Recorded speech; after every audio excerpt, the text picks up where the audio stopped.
De escrever para marmanjos já estou enjoado, bichos sem graça. Mas para crianças, um livro é todo mundo. O livro é uma mercadoria como qualquer outra. Não há diferença entre o livro e um artigo de alimentação. Se o livro não vende, é porque ele não presta. As frases são do escritor Monteiro Lobato, considerado o criador da literatura infanto-juvenil brasileira. José Bento Renato Monteiro Lobato nasceu em 18 de abril de 1882 em Taubaté e morreu em 4 de julho de 1948 em São Paulo. Escritor, ativista, diretor e produtor brasileiro, Lobato tem um dia dedicado a ele, que é 18 de abril, data também conhecida como Dia Nacional do Livro Infantil. Para celebrar seu legado e também a literatura infantil, a edição do programa Ler e Viver de abril é dedicada ao escritor. Para conversar comigo a respeito dele, nessa gravação remota, eu conto com a participação direto de Paris da professora Márcia Camargos, escritora, jornalista, pós-doutora em História pela USP e biógrafa do criador do Sítio do Pica-Pau Amarelo. Ela é autora de Monteiro Lobato, Furacão na Botocúndia, Juca e Joyce, Memórias da Neta de Monteiro Lobato e A Mesa com Lobato. Tudo bem, Márcia? É um prazer te receber aqui no programa. João, é um prazer estar aqui falando com os ouvintes da TV da Assembleia Legislativa de Mato Grosso do Sul, principalmente nesse mês que, como você disse, nós celebramos o Dia do Livro Infanto-Juvenil, que coincide com o aniversário de Lobato no dia 18 de abril. Você começou a pesquisar Monteiro Lobato há muito tempo, junto com o Vladimir Saqueta e a Carmen Azevedo. Vocês constataram que desde o lançamento da biografia de Lobato, escrita por Edgar Cavalheiro em 1955, nada mais havia sido feito.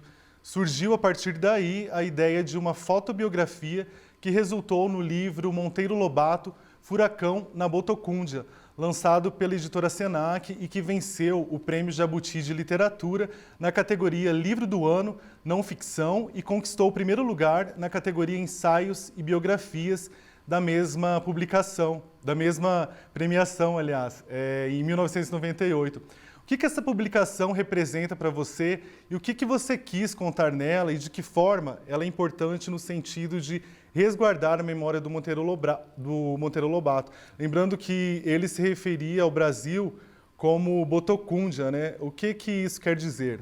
Bom, João, eu vou começar pela última pergunta. Bom, no início nós pensávamos numa grande fotobiografia, porque como não existia um acervo com toda a produção do Lobato, como tem, por exemplo, do Mário de Andrade, no IEB, na USP, nós achávamos que não encontraríamos muita coisa inédita, coisas novas para contar.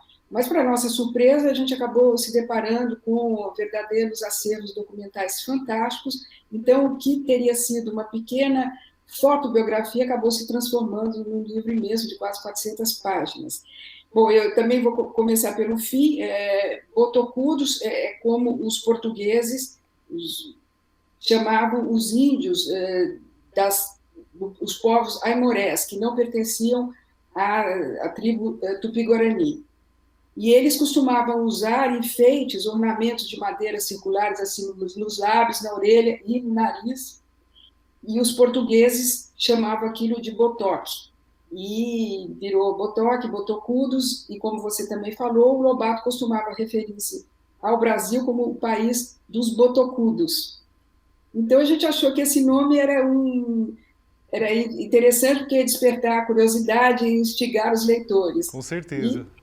Temos esse nome, né, Furacão na Botocúndia. Furacão a gente sabe por quê, porque o Lobato realmente ele era um homem de múltiplas facetas, e foi isso que realmente a gente tentou mostrar nesse livro. Esse livro começou, foi nele que eu dei início à minha carreira de escritora, e também ali eu tive contato mais profundo com a vida e a obra do Monteiro Lobato, que eu tinha lido quando criança, como a maioria de nós, mas depois perdi um pouco o contato, e Lobato apareceu naquelas séries, nos programas de televisão, né, no Sítio do Pica-Pau Amarelo, que foi veiculado pela televisão, mas ele estava um pouco esquecido.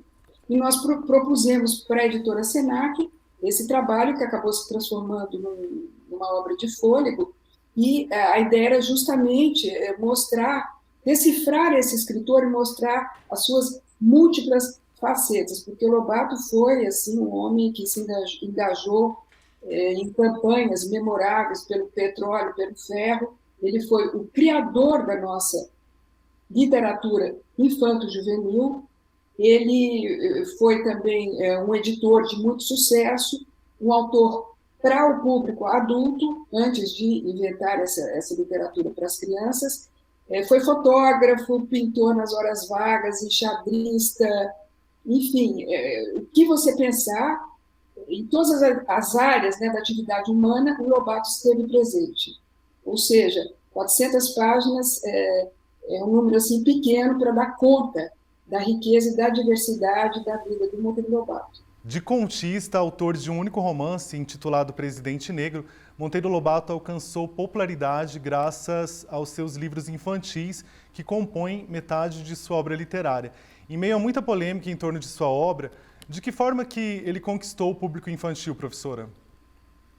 Bom, ele conquistou esse público mirim porque ele falava diretamente para a imaginação desses pequenos leitores, né?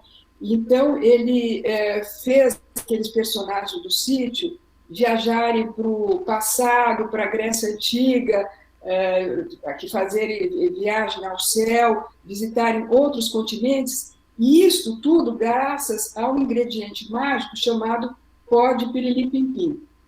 O famoso pó de pirlim-pim-pim, né? Famoso.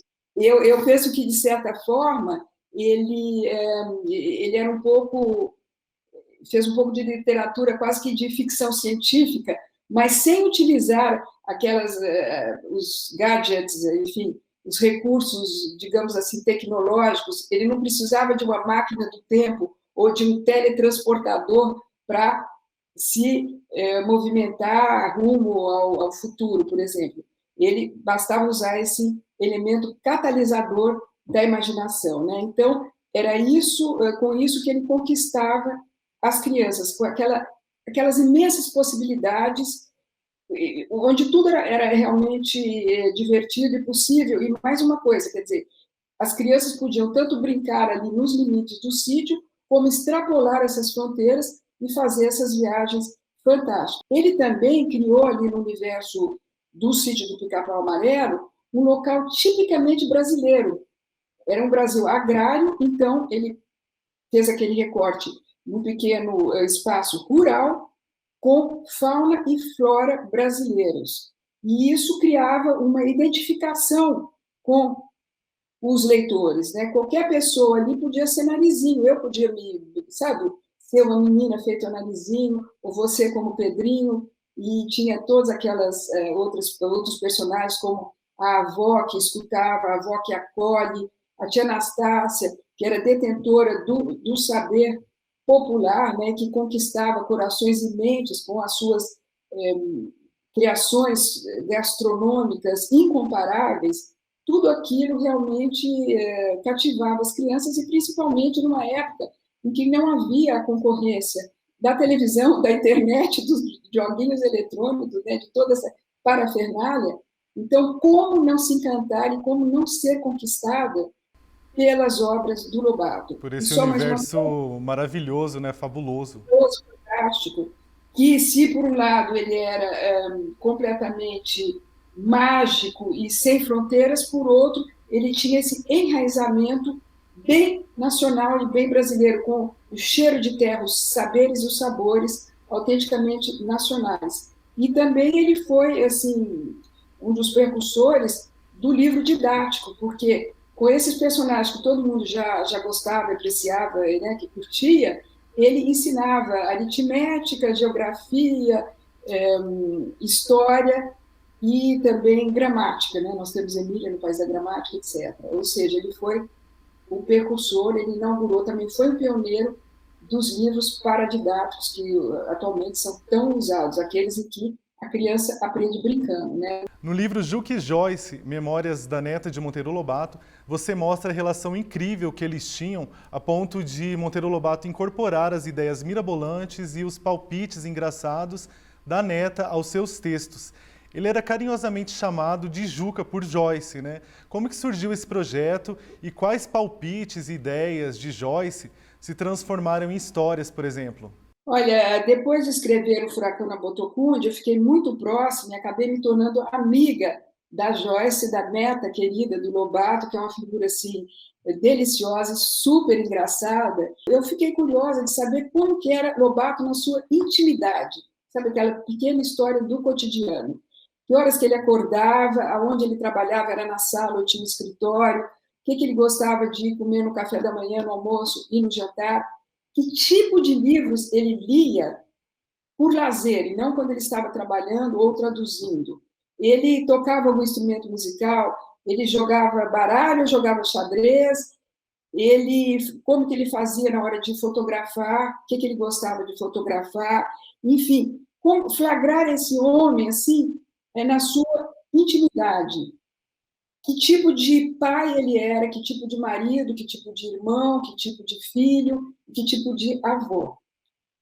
Eu propus para a Joyce esse projeto, ela adorou a ideia, né? Ela ama falar e conversar, então marcamos ao longo de 6 meses longas tardes gostosas, de muito papo. Eu já fui, obviamente, com o roteiro pré-estabelecido, que também, é claro, que ele foi mudando ao longo do tempo, mas eu ali sentava, ia puxando a memória, aquele fio, aquele novelo ali, puxando, puxando, puxando, e uma lembrança emendava-se a outra, e nós fomos criando esse livro, que depois proposto para a Editora Moderna, eles fizeram um belíssimo projeto gráfico, e a cereja do bolo foram as ilustrações a partir de fotos e aquarelas do próprio Lobato, que a gente sabe que ele foi também um fotógrafo muito competente, muito criativo nas horas vagas, ele adorava pintar.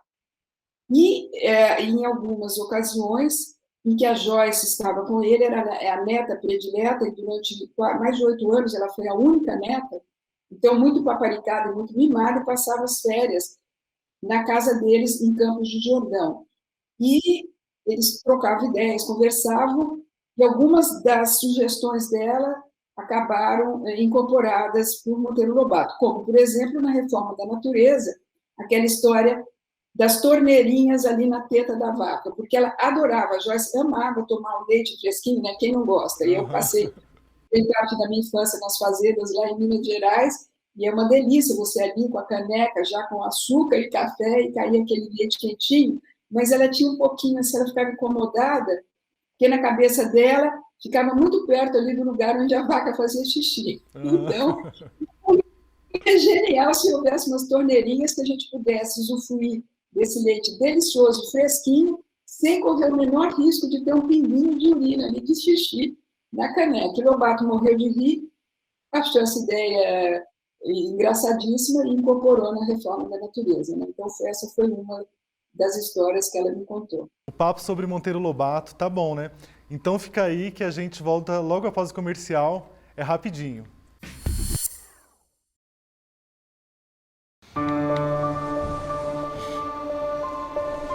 O novo coronavírus requer novos hábitos, urgentes. Lavar sempre as mãos, fazer uso do álcool em gel, proteger-se com a máscara. Hábitos simples que demonstram nosso respeito aos idosos e aos mais vulneráveis. Respeito ao próximo, seja quem for. Respeito àqueles que estão sob nossa responsabilidade e a nós mesmos.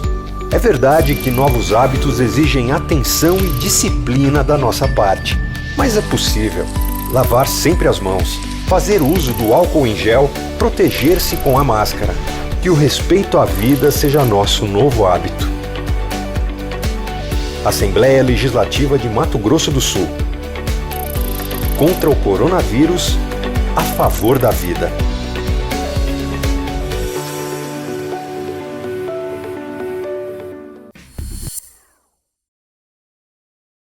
O Ler é Viver, em homenagem ao escritor Monteiro Lobato e à literatura infantil, está de volta. Direto de Paris, com 5 horas de diferença, a escritora e jornalista Márcia Camargos participa comigo dessa gravação remota. Lobato falava inglês e francês fluentemente e por isso traduziu muitas fábulas infantis, como Contos de Grimm, Alice no País das Maravilhas, Alice no País dos Espelhos, Robin Hood, entre outros. De certa forma, na sua opinião, isso colaborou para o seu processo criativo? Eu vou ler aqui para vocês terem uma ideia de que forma ele lidava com essa questão da tradução. Numa das cartas para o antigo colega de curso de Direito no Lago São Francisco, Godofredo Rangel, o mineiro, com quem ele se correspondeu a vida inteira, desde a juventude até os últimos dias, assim, antes da sua morte, ele conta, ele aborda diversos assuntos, inclusive essa questão da tradução. Esse livro dele é muito interessante, quem puder consultar, chama A Barca de Gleire. Essas cartas foram compiladas na Barca de Gleire, que eu recomendo muito para todo mundo ler, para ter uma ideia não só do universo lobatiano, mas da época em que ele viveu. Então, ele diz o seguinte, numa carta de São Paulo, enviada de São Paulo, em 16 de junho de 1934, ele falava: eu tenho empregado as manhãs a traduzir, e num galope. Imagine só a batelada de janeiro até hoje. Grimm, Anderson, Perrault, Contos de Conan Doyle, O Homem Invisível de Wells e Poliana Moça, O Livro da Selva, e ainda fiz a Emília no País da Gramática. Eu gosto imenso de traduzir certos autores. É uma viagem no estilo. E traduzir Kipling, então? Que esporte, que alpinismo, que delícia remodelar uma obra de arte em outra língua. Eu estou agora a concluir um Jack London, que alguém daqui traduziu massacradamente, né? A pessoa massacrou a tradução. Adoro London com suas neves do Alasca, com seus maravilhosos cães de trenó. Ou seja, ele tinha um prazer imenso nessas traduções, ele mergulhava ali, então era a questão do escritor criativo e, ao mesmo tempo, o tradutor, né? Eram duas coisas que iam juntas. E é claro que todo esse trabalho teve um forte impacto no imaginário de Lobato e, com certeza, foi, assim, exerceu uma grande influência, enriquecendo enormemente o seu processo criativo, sem dúvida alguma. Nessa viagem gostosa, né, ao universo de Lobato, você escreveu mais uma vez, né, em parceria com o Vladimir Saqueta, o livro A Mesa com Lobato, que apresenta curiosidades e segredos do caderno de receitas da dona Purezinha, companheira do escritor. Eu queria que você contasse algumas curiosidades desse livro para quem está vendo a gente, né, para quem está vendo o programa. Qual que é a receita também mais gostosa que você lembra, professora? Quem conhece a obra dele infantil e para adultos também, ele tem ali na gastronomia um ponto muito forte. Já visto a figura da tia Anastácia, que nos apresenta não apenas o famoso bolinho de chuva, que muitas crianças e mesmo adultos escreviam para o Lobato pedindo a receita, e ele dizia: a receita até eu dou, mas o importante ali é a maneira de fazer, é a magia, são as mãos especiais da tia Anastácia que dão aquele sabor especial, né? E então a gente compilou diversos trechos dos livros do Lobato para adultos, inclusive um deles em que ele criticava muito a elite afrancesada que tinha mania de copiar Paris, batizando os pratos feitos com ingredientes autenticamente nacionais com nomes franceses, só para ficar uma coisa pomposa.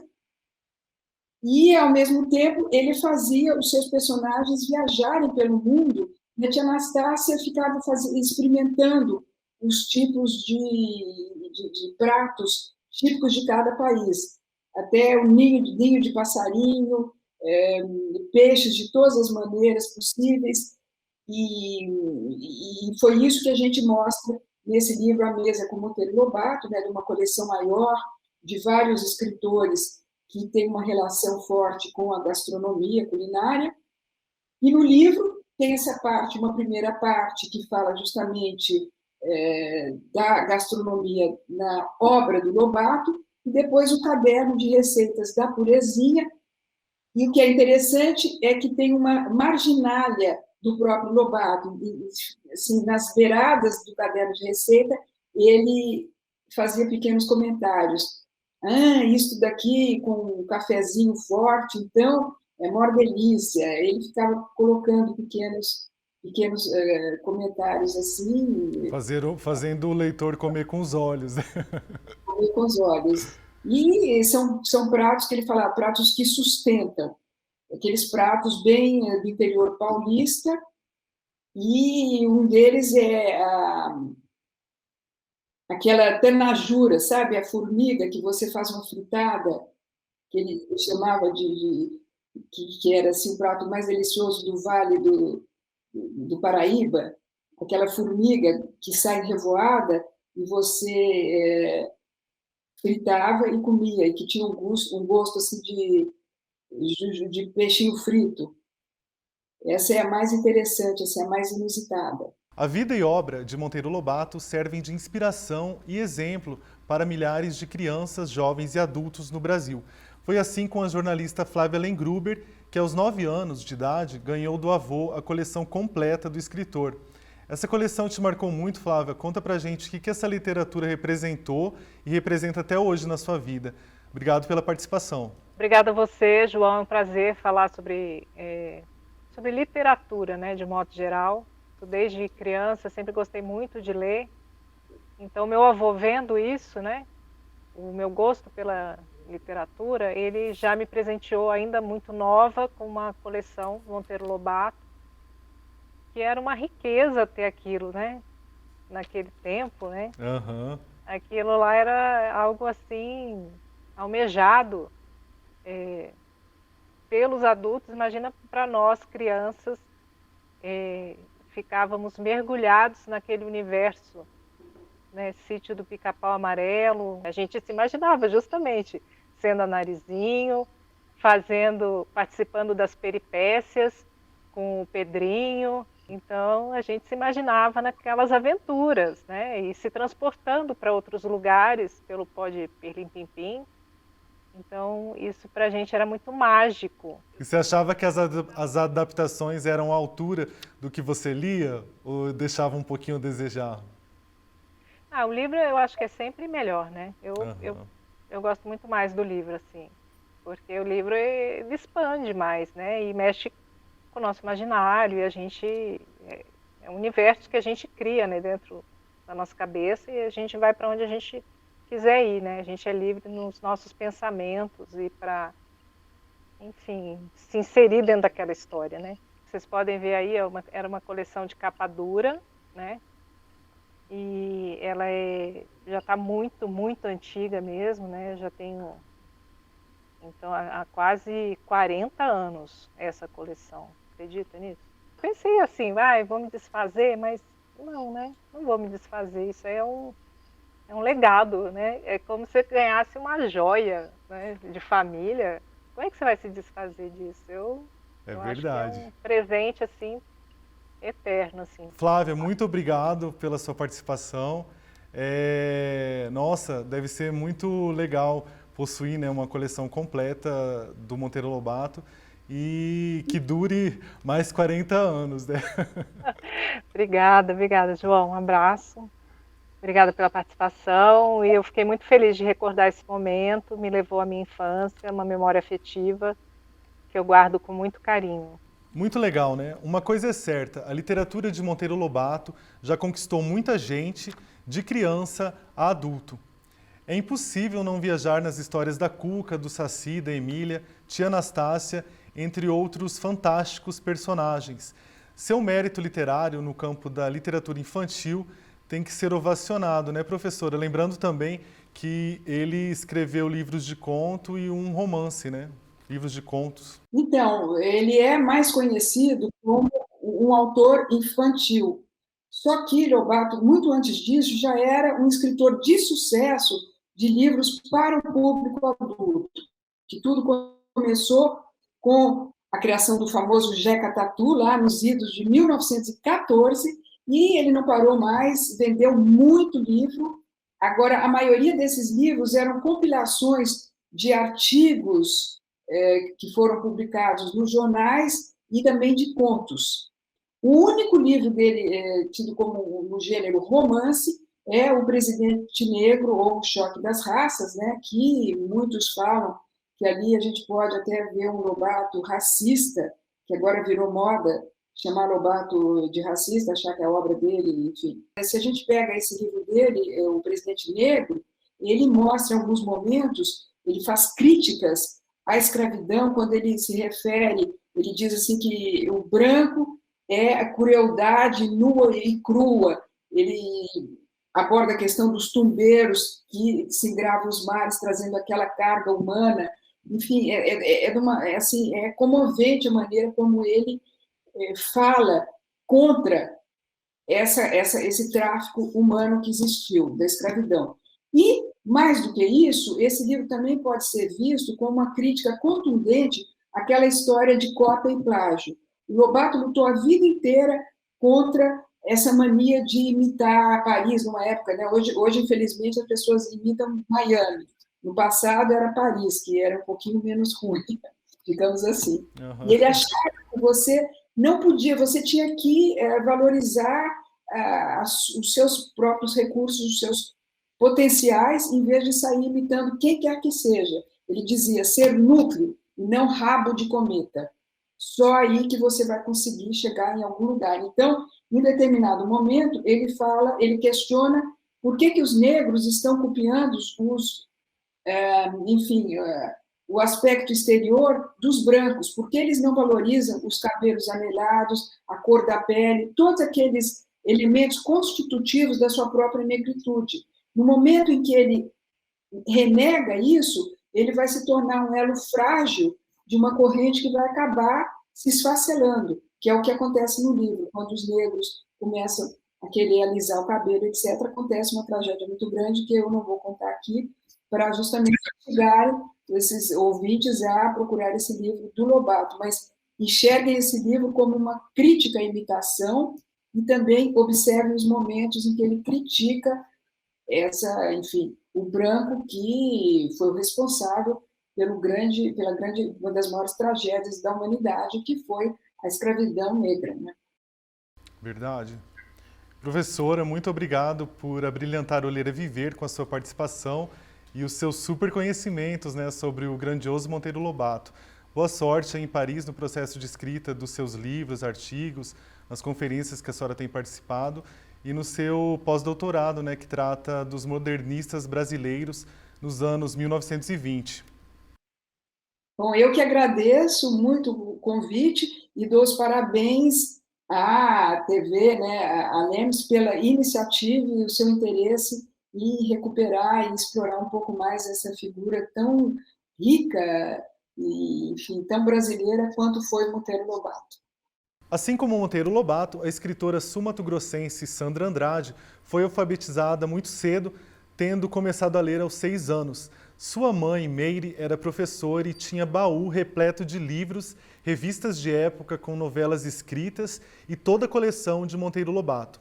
O livro Reino das Águas Claras, em que o leitor, na companhia de Narizinho e Emília, né, ele conhece o príncipe desse lugar mágico, foi o primeiro livro que você leu de Lobato, né, Sandra? Tinha até uma bica no quintal da sua casa, quando você morou lá em Jaraguari, né, em Pequeno Jaraguari, e que era o seu reino particular das Águas Claras. Conta um pouco pra gente sobre esse universo lobatiano, né, na sua vida.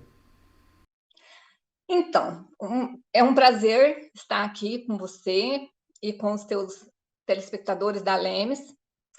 Eu tive uma infância muito telúrica e eu tinha uma bica d'água que passava no meu quintal. E no quarto da mamãe tinha um baú que a mamãe alfabetizava, então não tinha aquela prateleira igual nós temos hoje, uma biblioteca na casa.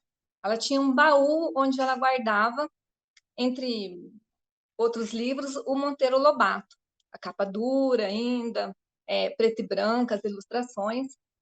Eu me encantei por todos, mas as Reinações de Narizinho, onde o Monteiro apresenta o príncipe das Águas Claras, me pegou. Por quê? Porque eu tinha aquela bica que passava ali na minha varanda. E passava ali inúmeros peixinhos, né? E eu tinha todo aquele universo, aquele cenário do Monteiro Lobato. Eu fui privilegiada, eu tive uma infância privilegiada Eu aprendi a ler aos 6 anos com a minha mãe, ela me alfabetizou, e o meu primeiro encontro foi com Monteiro Lobato. Agora tem intervalo, mas não demora, continue assistindo, volto daqui a pouquinho.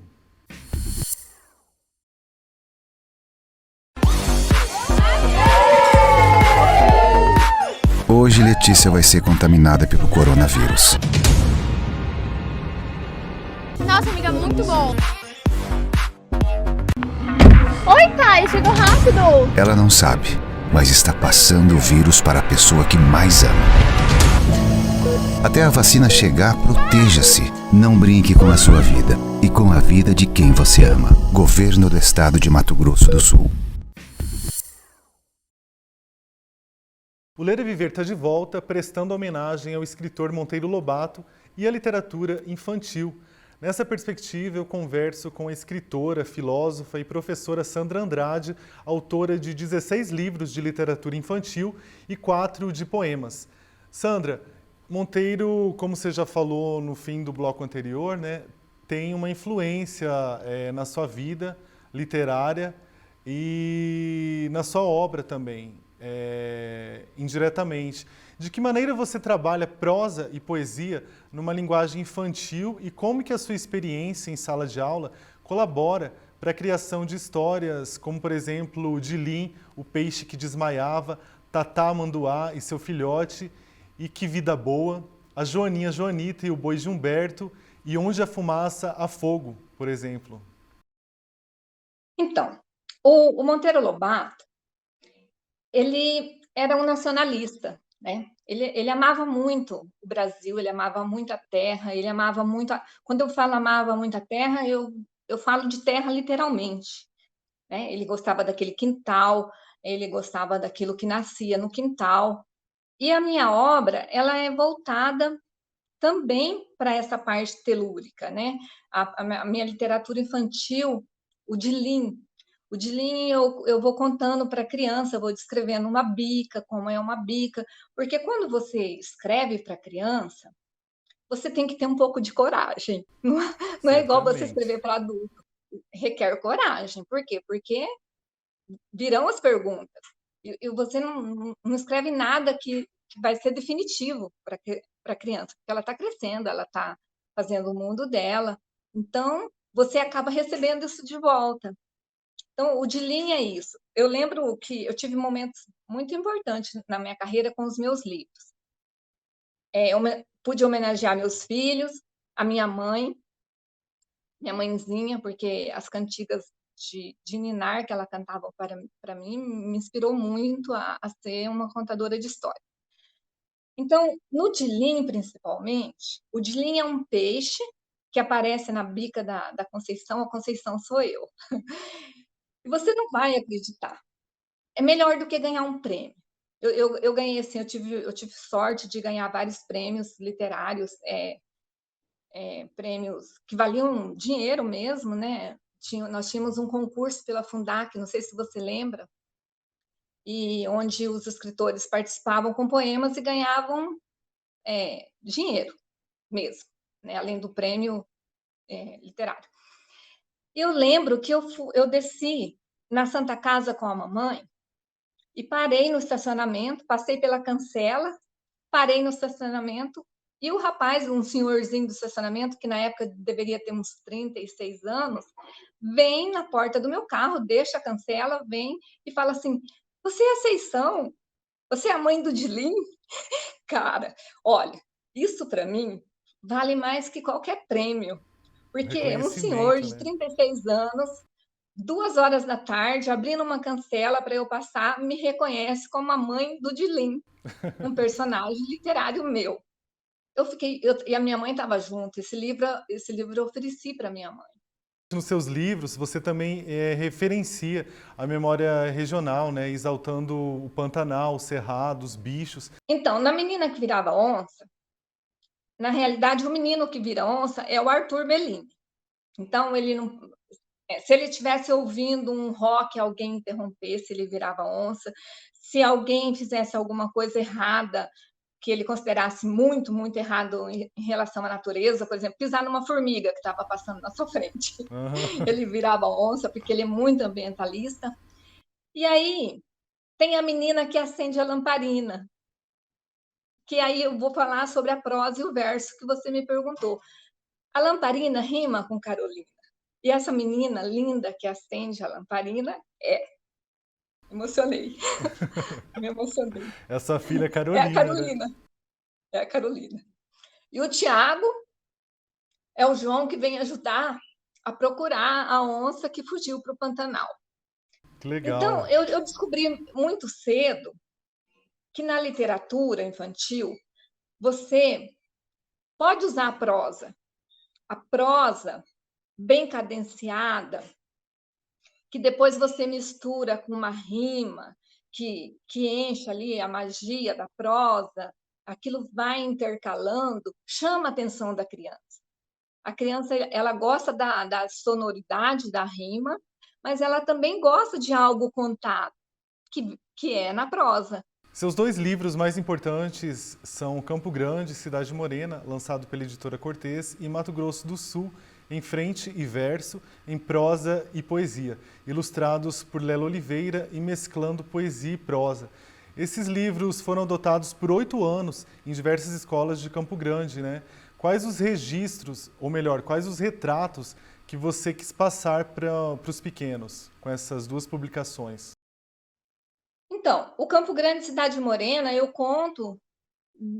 começo contando desde das nossas nações indígenas, né? Desde quando a nau do europeu chega aqui, aí eu já venho aqui para o território, que era antigo Mato Grosso, né? Aí eu já falo de Campo Grande, de Cuiabá, que era a outra capital, e começo com poesia. E esse começo com a poesia caiu no gosto do professor que ensina no ensino fundamental da 1ª à 4ª série. E cair no gosto de um professor é muita sorte. Você cai no gosto dele, ele te apresenta o leitor. Isso deixou a minha caminhada muito feliz. Esse estilo meu de lidar com conto infantil junto com a poesia me define. Muito legal mesmo. É um diferencial, né, na sua obra literária. Sim. E Quando na sua alguém carreira pega a minha obra, sabe que é minha, porque lê, bate o olho tem e a fala, sua isso aqui é da Sandra identidade ali. Andrade. Um marco na sua carreira foi a adaptação do seu livro O Sono Entristecido, da Lua Pantaneira, para uma peça de teatro idealizada pelo Instituto Sul-Mato-Grossense para Cegos, Florivaldo Vargas, SMAC, e estrelada por 70 pessoas, a maioria cegas. Como que foi isso, Sandra? Queria que você falasse também sobre a história desse livro, né, e a representatividade regional por meio das figuras e da história. Os meus livros chegaram no SMAC e eles tinham um projeto, Livros que Falam. E o Sono Entristecido da Lua Pantaneira caiu no gosto deles. E nesse projeto Livros que Falam, o sono foi gravado em CD para que eles conhecessem a história da Sandra Andrade, O Sono Entristecido da Lua Pantaneira, que foi transformado numa peça. Eu penso que, na época, no máximo, uns 8 integrantes contando comigo que não eram deficientes visuais. E eu tive a honra de estar com eles durante todo o andamento da peça. Teve um dia que a menina, a Benilce, que fazia a lua se entristece quando ela conta os jacarés no Pantanal e vê que estão desaparecendo. Foi na época dos coureiros, quando os coureiros matavam muitos jacarés. Ela se entristece e se recolhe num sono profundo e não aparece mais. E quando ela aparece é porque ela teve uma alegria muito grande. E aí a Benilce me chama. A Benilce não enxerga nada. Ela é deficiente visual total. Ela chega para mim e fala, Sandra, como é a sua lua? Como é que você vê a lua? Não tem como não emocionar. Porque uma pessoa que nunca viu a lua depende do escritor para falar. Para ela queria representar a minha lua, a lua da Sandra Andrade, a lua que a Sandra Andrade descrevia no livro. Aí eu perguntei para ela, como é que você imagina a lua? Foi uma catarse. Eu imagino, deve ter sido um reconhecimento também incrível, né? Sim, eu tive momentos maravilhosos. Com certeza. Aprendi muito com ele. Aprendi que a gente enxerga, principalmente com o coração. Muito obrigado pela sua participação aqui no Ler a Viver e boa sorte nas suas produções. Eu quero agradecer a você, porque você faz parte já do meu caminho pela literatura. Lancei 2 livros aí na Assembleia. Você esteve presente nos 2, o João e o Dragão e o Mato Grosso do Sul. E é isso, né? O mundo é assim. A gente está bem pertinho do outro, mesmo não estando frente a frente, cara a cara, né? Com certeza. Mas estamos pertinhos. O Ler a Viver, em homenagem ao escritor Monteiro Lobato e à literatura infantil, contou com a participação, então, dessas 3 pessoas maravilhosas. Muito obrigado pela sua companhia. Te espero no próximo programa. Um grande abraço.